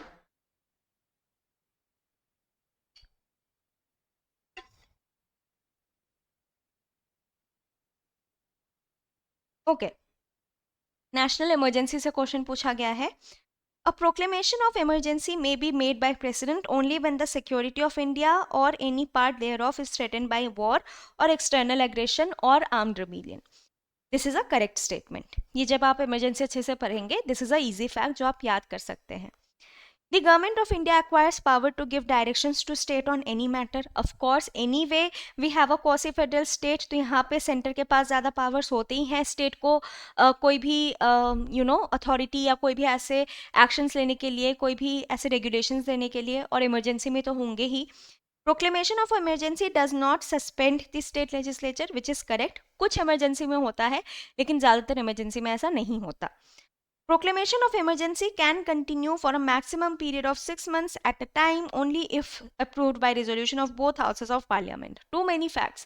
यहाँ पे जितने facts हैं उनको गलत करना can be very very easy. For a maximum period of 6 months at a time. ये to an extent सही है, लेकिन जो proclamation of emergency है that has to be approved in 1 month. ये किस amendment से लाया गया था? 44th amendment से. इससे पहले था 2 months. ओके तो तब भी होता तो भी ये स्टेटमेंट गलत होता. सो स्टेटमेंट 4 इज इनकरेक्ट और सारे सही है. So C is the correct answer. Which of the following statements with regard to impeachment of judge of Supreme Court is not correct? Again not. जब भी आपको not word दिखे उसको encircle कर लीजिए. First is a motion addressed by President signed by at least 100 members of Lok Sabha or 50 members of Rajya Sabha is delivered to the Speaker or the Chairman. यहाँ पे if you focus delivered to the speaker, motion addressed to the president, कोई एक ही तो body होगी. अगर हम motion president को address कर रहे हैं then we will deliver it to the president as well. If we are delivering it to the speaker then we should present it in front of the speaker as well. President के सामने क्यों करेंगे? तो यहाँ से आपको समझ में आ जाना चाहिए कि ये स्टेटमेंट गलत हो सकता है. Let's see the other statements. The motion is investigated by a committee of 3, 2 judges of Supreme Court and a distinguished jurist. This is a correct statement. ये एक basically ऐसा factual question है which you are supposed to know. ये आपके basic static में cover होता है. If the committee finds the judge guilty of misbehavior, then the motion comes together in report to committees taken up for consideration in the house where the motion is pending. तो of course एक जगह से पास हो गया तो दूसरी जगह जाएगा. The judge will be removed after president gives his or her removal. तो यही क्रोनोलॉजी बेसिकली फॉलो होती है in the impeachment of the जजेस. तो ये सारे स्टेटमेंट सही है. This is the wrong statement, तो A will be the correct answer. Then we come to the third question and as I told you कि एनएचआरसी से बहुत क्वेश्चंस आते हैं. National human rights protection committee was established under the statute of protection of human rights act, protection and implementation of human rights act, human rights act 1993 और human rights commission act 1993. यहाँ पे the correct answer will B A, protection of human rights act 1993. Basically factual question है, easy fact है. जब भी आप NHRC पढ़ते हैं तो किस एक्ट के बेसिस पे आया है ये आप पढ़ते ही हैं. So your duty from here on will be कि आप कोई भी ऐसी बॉडी पढ़े जो कि किसी एक्ट के बेसिस पे आया है. When you talk about any statutory body which is made on the basis of some act, वो एक्ट कौन सा है ये आपको पता होना चाहिए. Okay then which among the following statement regarding the powers of high court under article 226 of the constitution of India is not correct. ये CAPF बहुत करता है, not correct के काफ़ी questions आते हैं, so you have to keep this in mind. It can issue writs of habeas corpus, mandamus, quo warranto, certiorari and prohibition, which is a correct statement. Writs can be issued to enforce any rights conferred on Part 3 for any other purposes. Yes, that is why we say कि high court का जो judicial review का power है या writ का power है that is much more wider than Supreme Court, because Supreme Court can enforce it only for fundamental rights but high courts can do it for any other purposes as well. This power can derogate the power conferred upon Supreme Court under Article 32(2). Think about it. Will HC have power to derogate the powers of Supreme Court? क्या कभी ऐसा हो सकता है? Will we make such a structure? Never. Always remember, Supreme Court is our Supreme Court, Indian Supreme Court is one of the strongest, most powerful Supreme Courts, most powerful judiciary in the world. तो ये सबसे ज़्यादा probability है इसके गलत होने की. Writ can be issued to any authority under its jurisdiction. Of course, if we have jurisdiction over it, तो हम उसके against writ भी issue कर सकते हैं. So that is a correct statement. तो यहाँ पे C will be the correct answer. Then, which among the following is not correct? Legislation on criminal law bearing exception is a subject under concurrent list. Bankruptcy and insolvency are subject under concurrent list. Interstate trade and commerce is a subject under state list. ये देखिए, जब criminal law की बात कर रहे हैं, bearing a few exception is subject under concurrent list. This is what we call a soft statement. We are not saying कि सारे के सारे इसके अंदर आ जाएंगे. Bankruptcy and insolvency are subject to concurrent list. Again, क्योंकि ये ऐसी चीज़ें हैं जहाँ पे थोड़ा सा हमें यूनिफॉर्मिटी की भी ज़रूरत पड़ती है और थोड़ी सी हमें डाइवर्सिटी को भी अलाउ करना पड़ता है, तो ये कॉन्करेंट लिस्ट में है. But interstate trade and commerce is subject to state list. ये कैसे होगा? When we are talking about interstate trade, that means दो या दो से ज़्यादा स्टेट्स के बीच ट्रेड. ये अगर स्टेट लिस्ट के अंदर आ गया तो किसी एक स्टेट की अथॉरिटी कैसे हो सकती है when we are talking about trade between 2 और मोर स्टेट्स? ठीक है, तो कॉन्सेप्चुअली भी आप इसको समझ सकते हैं that this will be N incorrect option. And banking is exclusively under union list, of course, because there is a lot of uniformity, a lot of regulation which is required for banking. Then question number 6, statements about RTI 2005. So you can see kitna important hai. There shall not be more than 12 information commissioners. The chief commissioner shall hold an office for a term of 5 years. The chief information commission is eligible for reappointment. यहाँ पे the correct option will be, यहाँ कोई correct option नहीं है. This was actually deleted by CAPF क्योंकि यहाँ पे कोई भी correct option नहीं है. If we see option wise, so सबसे पहले there shall not be more than 12 information commissioner. ऐसा नहीं है, यहाँ पे 1 plus 10 information commissioners होते हैं. ठीक है, so 11 information commissioners.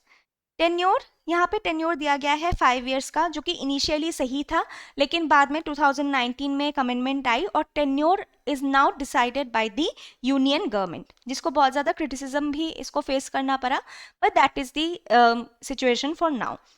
Then chief information commissioner is eligible for reappointment.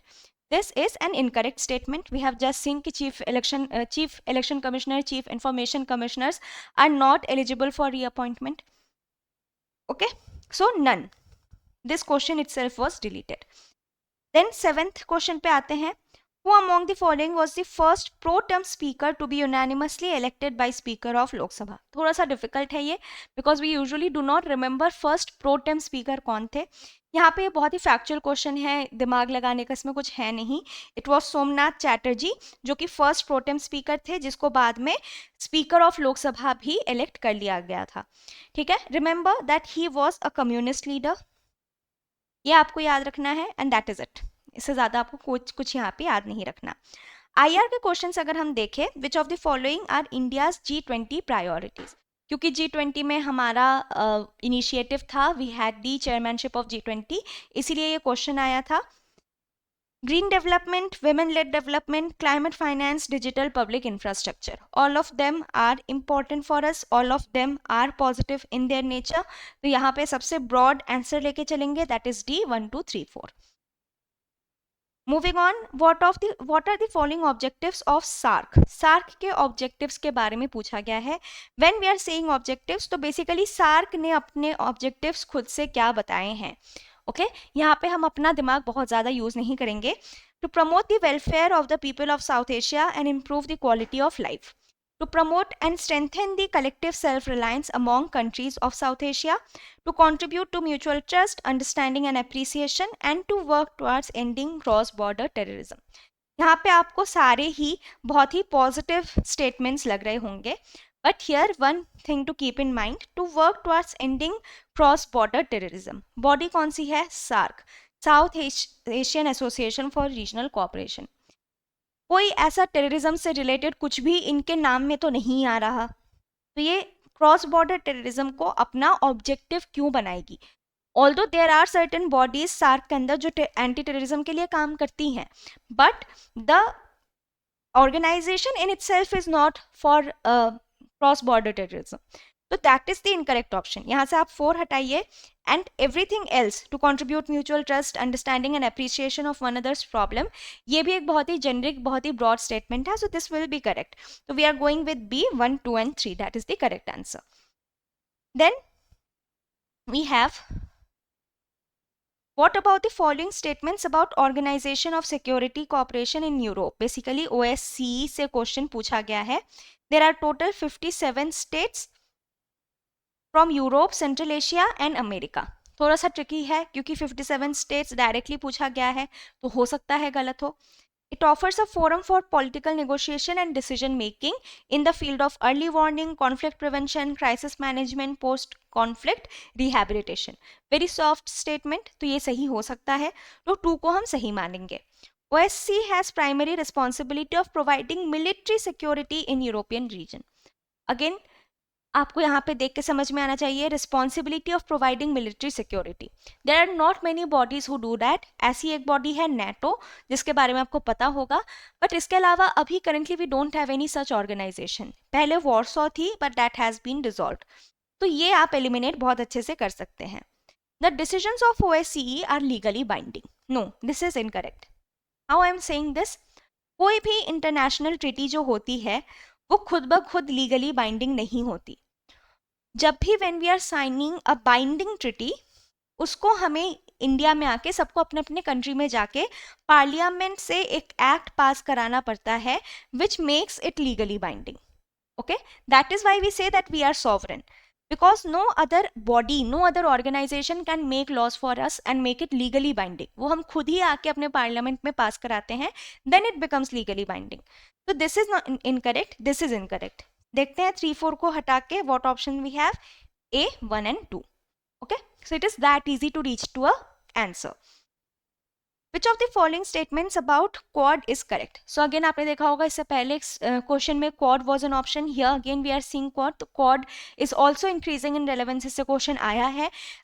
In this year you can expect a question on AUKUS Five Eyes Alliance. Okay, it is a group of 4 countries: India, Australia, USA and France. यहाँ पे आपको बहुत ज़्यादा careful रहना है क्योंकि यहाँ पे गलत करना बहुत इजी है. मैं 4 स्टेट्स में से, 4 कंट्रीज में से किसी का भी एक नाम गलत कर सकती हूँ. Here it is France which is incorrect. ये जापान में होता है. That is why you should remember it. Maritime cooperation is an important binding force among members of the Quad. सही है, सॉफ्ट स्टेटमेंट है. Although there is binding word written, लेकिन legally binding नहीं लिखा. The Quad members has formed a working group on कोविड-19 vaccine. किया होगा कोई ग्रुप फॉर्म, इसमें ज़्यादा सोचने की कोई बात है नहीं. सो फर्स्ट को हटाते हैं. We have C, 2 and 3. ठीक है, बहुत अच्छे से एलिमिनेशन यहाँ पे काम करते हुए हमें देख रहे हैं. Then we have next question. Which of the following statements about NATO is correct? The organization implements collective defense system, which is actually a correct statement. ये आर्टिकल 5 के अंदर होता है. That is why NATO is important as well. The organization promotes democratic value. Very soft statement. Democratic values promote करता ही होगा. The organization enables the members to cooperate, consult and cooperate on defense security related issues to solve problem and build trust. Again a very very soft statement. इसमें सारे ही सही हैं, 1, 2 and 3. NATO में members कितने हैं? 32 members हैं. Specially अगर जो रीसेंट मेंबर्स हम देखें, फिनलैंड और स्वीडन है. Sweden being the most recent one. ये बना था 1949 में. NATO अभी भी न्यूज़ में है but a lot of questions have already been asked, तो अब आने के चांसेस थोड़े कम है, but you should remember it. So with this we are done with 2023 paper as well. Let's now move on to 2022. Okay. So the first question is about tribal welfare. Comprehensive tribal welfare programs aim at land development activities, improvement of roof houses, infrastructure development and so on.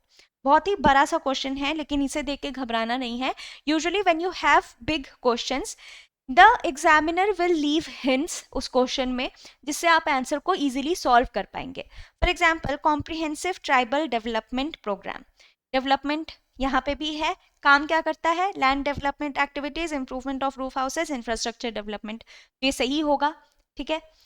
Scheduled tribes and other traditional forest dwellers act, इसमें villagers and forest are provided with community rights. Okay, क्योंकि scheduled tribes के welfare से related body है, तो ये करता होगा. This also makes sense. Special area development programs aim at distribution of forest area produces to the tribals equitably.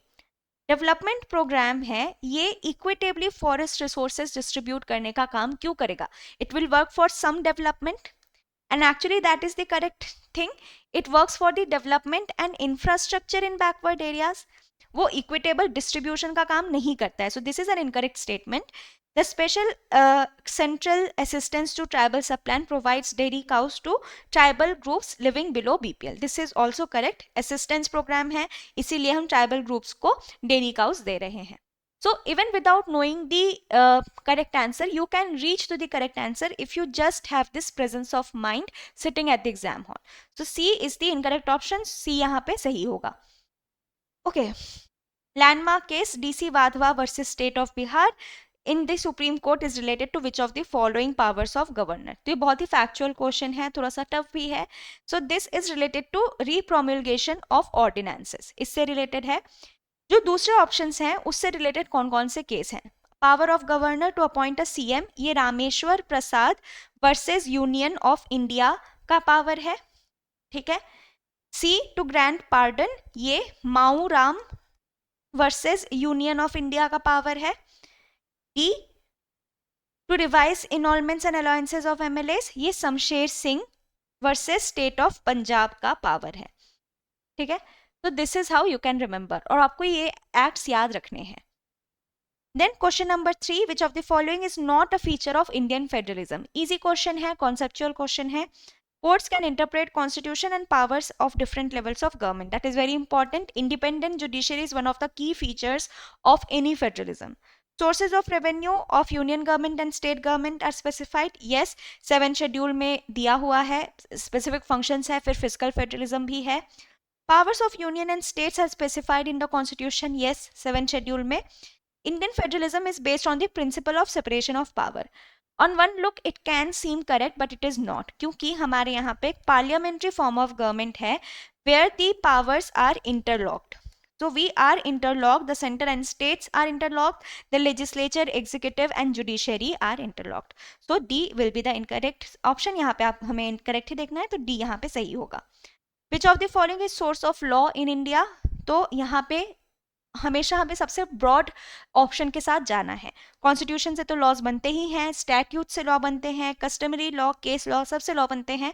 तो the broadest statement 1, 2, 3 and 4 will be correct. Who among the following are the functions of cabinet secretariat? क्या क्या cabinet secretariat के power हैं? To ensure interministerial coordination and management of major crisis situation in the country. दोनों ही soft statement है, there is nothing extreme here. So this is also correct. C, both 1 and 2. Question number 6, which of the following statements about the Committee on Public Undertakings is correct? There are more members from Rajya Sabha than Lok Sabha in the committee. This is an incorrect option, क्योंकि usually आप देखेंगे जो भी committees हैं वहाँ लोक सभा के पास ज़्यादा members होते हैं. The chairperson of the committee is appointed by the Speaker of Lok Sabha. This is correct. So B is the correct option. अगर हम major committees की बात करें, specifically the financial committees, so we have Committee on Public Undertakings, we have Committee on Public Accounts and then we have Estimates Committee. ठीक है. तो इन सारे committees के जो भी membership हैं, इसके chairman कौन बन सकते हैं, ये सब आपको पता होना ज़रूरी है. Then, which of the following statements are not correct? A censure motion can be moved against a single minister of constitution of council of minister, this is a correct statement, हमें नॉट करेक्ट ढूंढना है. Motion of no confidence can not be moved against prime minister alone, correct, because हमारा जो council of minister है they swim and sink together. तो अगर आप prime minister के अगेंस्ट ऐसा कोई मोशन लेके आएंगे तो पूरे का पूरा काउंसिल ऑफ मिनिस्टर डिसॉल्व हो जाएगा. A censure motion cannot be moved against the entire council of minister. This is incorrect. पूरे council of minister के against move कर सकते हैं. A censure motion can be moved against a group of minister. This is correct. Okay? तो ये simple knowledge का fact है, ज़्यादा कुछ important है, ज़्यादा difficulties में है नहीं, तो C is the correct option. Okay, moving forward, which of the following is correct with respect to appointment of district judges? यहाँ पे आपसे करेक्ट स्टेटमेंट पूछा गया है, they are appointed by the chief justice of concerned high court. This is not correct. यहाँ पे high court का chief justice specifically involve नहीं होता. There is governor, there is high court, high court is involve, not specifically the chief justice of high court, and state public service commission, all of them are involved. They are appointed by the President of India on the advice of Chief Justice of India of the concerned government. ये गलत है. The president appoints high court and supreme court जजेस, ना कि district court जजेस. They are appointed by the governor in consultation with the high courts of the concern state. ये सही है, we just saw. They are appointed by supreme court and advice of concern high court. Just think कि district जजेस कितने सारे होंगे अगर supreme court इनको अपॉइंट करने लग जाए, then how much more work the supreme court will have. So this will be an again incorrect option. The correct option here will be C. Moving on, Swaran Singh committee ने किस चीज का recommendation दिया था? Very very important, very easy as well. Fundamental duties को recommend किया था. So B is the correct answer. What is the term for chairperson and members of National Human Rights Commission? As I told you, NHRC is a favorite topic for UPSC in terms of CAPF. ये जो question है यहाँ पे you just need to remember. If you don't remember तो यहाँ पे आप इसको आंसर भी नहीं कर पाएंगे. 10 का आंसर है बी, दैट इज 3 years और up to 70 years of age. Okay, now let's move on to the IR questions. Mariupol city, frequently mentioned in context of Russia-Ukraine conflict, is situated at the coast of, this is situated at Sea of Azov. ठीक है, तो D answer है यहाँ पे. This is very important क्योंकि ये conflict zone था. Conflict zone से क्वेश्चंस आते ही हैं. So currently there is conflict going on in state of Hormuz, तो इससे भी क्वेश्चन आ सकता है. ओके, कैस्पियन सी बहुत इंपॉर्टेंट है. कौन कौन से बॉर्डरिंग कंट्रीज है? We can remember it with tarikh, which is Turkmenistan, Azerbaijan, Russia, Iran and Kazakhstan. Okay, Aral Sea कहाँ पे पड़ता है? Aral Sea is also very important, Kazakhstan और उज्बेकिस्तान के बीच में पड़ता है. बाल्टिक सी, ये स्वीडन, फिनलैंड और बाल्टिक स्टेट्स जो हैं उससे बॉर्डर्ड है. Okay, moving on, which of the following countries did India sign comprehensive economic partnership agreement? Very very important. ये तभी रिसेंटली साइन किया गया था. इट वॉज UAE जिससे हमने ये साइन किया था. हमने एक और CEPA साइन किया है, that is with Japan. Okay, and with Australia we have joint ECTA. तो ये 3 आपको मेजर एग्रीमेंट्स याद रखने हैं. As part of its look और act east policy, which of the following capitals of northeast states is proposed to be connected with Bangladesh via rail route? Again, if you just know the answer of it तो ही आप इसको कर पाएंगे. यहाँ पे कुछ अलग लॉजिकल एलिमिनेशन या कुछ करने का है नहीं. The correct answer is Agartala. Now we have different organization और उसका हेडक्वार्टर कहाँ पे है? सो आसियान का हो जाएगा जकार्ता. CIS का हेडक्वार्टर्स है इन मिन्स्क. EU का हेडक्वार्टर्स है इन ब्रसेल्स एंड OPEC का हेडक्वार्टर्स है in Vienna.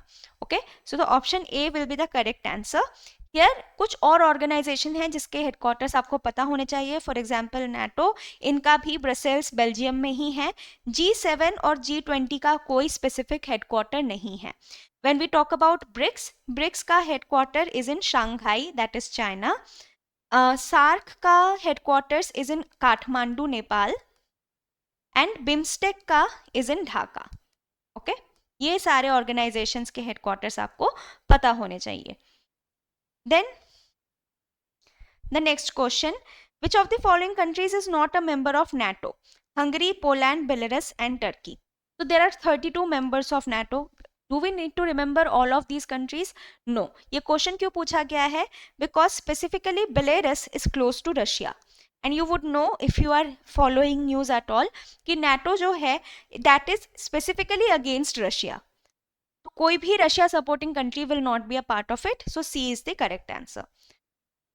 The 15th ASEAN India Summit was held virtually in March 2022.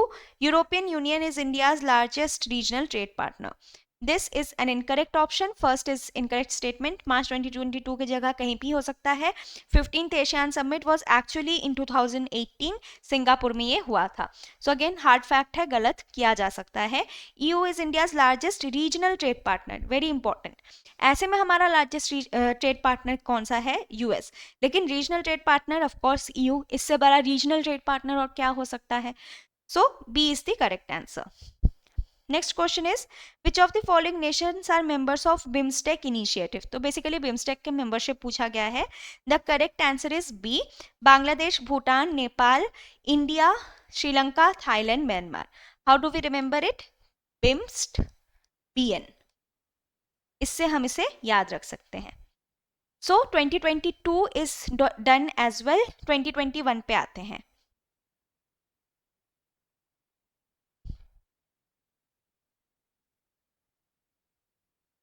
So in the paper of 2021 we see questions only from polity. यहाँ पे हमें IR के कोई questions देखने को नहीं मिलते. So let's see first of all which of the following powers of Supreme Court is also conferred on a High Court. तो कौन सा है जो कॉमन पावर है सुप्रीम कोर्ट और हाई कोर्ट दोनों का? Advisory power, this is incorrect. This is exclusive power of supreme court 143 के under. Power of doing complete justice is any court cause और matter pending before the court. ये भी एक supreme court का exclusive power है under article 142. Power of court of record we just saw कि supreme court high court दोनों के पास ये पावर है. इससे क्वेश्चन सीएपीएफ में भी आ चुका है. Then power to allow refusal और स्पेशल लीव पिटिशन, ये 136 में आता है. ये भी सुप्रीम कोर्ट का एक्सक्लूसिव पावर है. So the answer here will be C.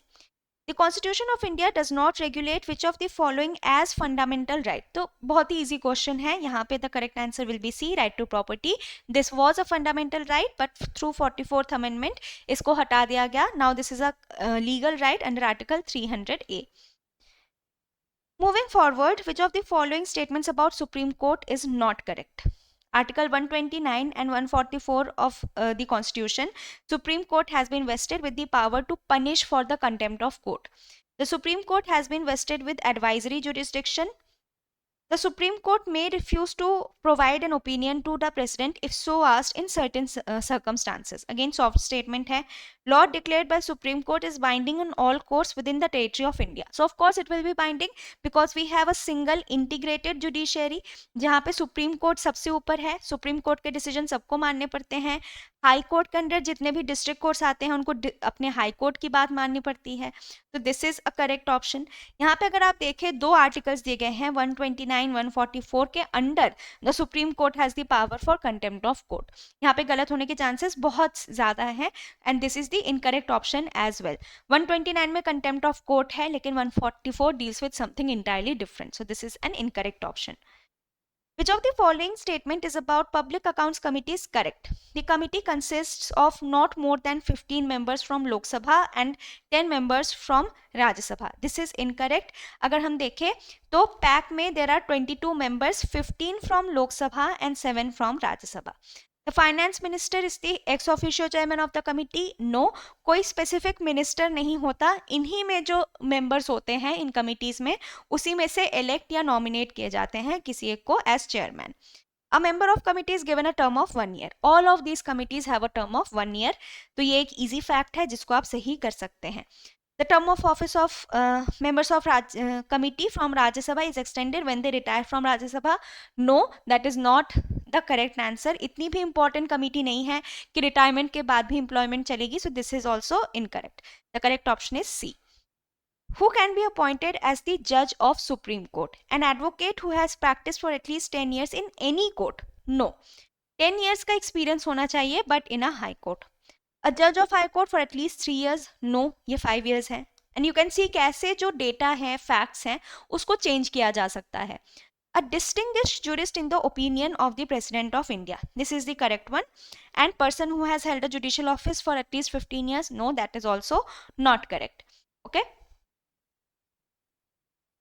Next, who among the following warned his colleagues that Constituent Assembly was British made and was working the British plan as the British should like it to be worked out? तो basically constitutional debate से question आया है सोमनाथ लहिरी. इनके ऊपर एक और question आया था which we already saw.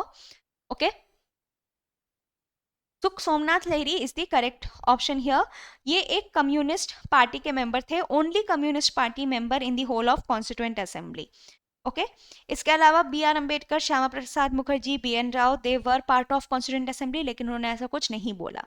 Major अगर मैं आपको कोट्स बताऊं जो कॉन्स्टिट्यूएंट असेंबली में बोला गया है जिससे क्वेश्चन आ सकते हैं, तो एक अंबेडकर का कोट है that political democracy can not last unless at the base of it lies social democracy. बहुत ही पॉपुलर स्टेटमेंट है, you must have known.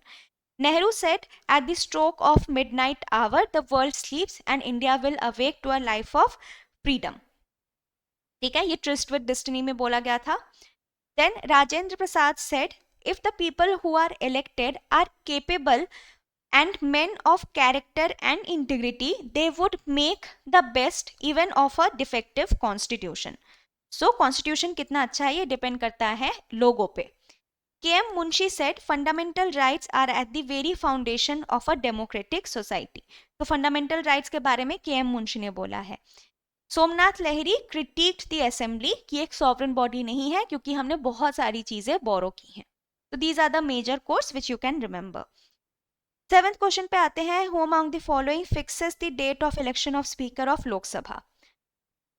President of India, ministry of parliamentary affairs, secretary general of Lok Sabha और deputy speaker of Lok Sabha. यहाँ पे सबसे ज्यादा powerful कौन है? President. If you have read polity at all आपको पता होगा ऐसे जो अपॉइंटिंग पावर्स होते हैं वो प्रेसिडेंट के पास होते हैं. So correct option is a. Which of the following statements about personal liberty is not correct? तो ये बहुत ही कॉन्सेप्चुअल क्वेश्चन है but not very difficult to do. State does not have the authority to deprive any person within the territory of his or her personal liberty without any rational basis. This is correct. हमें not correct करना है. Basis of depriving a person must be in accordance with the procedure established by law. Of course, law के हिसाब से ही चलेंगे. Personal liberty can be secured by a judicial writ of habeas corpus. Yes, fundamental rights chapter में हमने ये देखा भी था. The majority view of Supreme Court in A.K. Gopalan versus State of Madras case invented due process of law. No, this is incorrect. ये किया गया था in मेनका गांधी केस. ठीक है, तो मैंने आपको बोला कि जो इंपॉर्टेंट जजमेंट्स का लिस्ट है वो आपको अच्छे से करना है. A K. Gopalan and Maneka Gandhi are very important fundamental right के पॉइंट ऑफ व्यू से. ए.के. गोपालन में एक बहुत ही नैरो व्यू लिया गया था फंडामेंटल राइट्स में and it said that we will only go by the procedure established by law. ठीक है, कि जो भी प्रोसीजर बनाया गया है लॉ का अगर उसको फॉलो कर रहे हैं तो ठीक है. बट मेनका गांधी सेड कि राइट टू लाइफ का मतलब ये नहीं होता that we have only animal existence. इसमें राइट टू लाइफ का मतलब बहुत ब्रॉड चीजें भी होती हैं. तो we are going with the due process of law कि जो लॉ है if that in itself is good और नॉट, उसकी रैशनैलिटी क्या है उसको हम ब्रॉड करके भी देख सकते हैं. So D is the correct option here. Which of the following statement with regard to directive principles of state policy is not correct? They are not enforceable in court of law. सही है. They can override all the fundamental rights? No. कुछ fundamental rights को override कर सकता है. In fact, in Minerva Mills case, it was said that there should be a balance between DPSP and fundamental rights. They can be related to social and economic justice. Yes, they can be related to giving free legal aid. That is also correct. 39A is actually about that. So the correct option here will be B. They cannot override fundamental rights. Okay. What are the statements regarding preamble to the Constitution of India is not correct. The term secular socialist republic was not there in the preamble originally. ये सही है. The preamble contains the basic structure of the Constitution of India. ये भी सही है.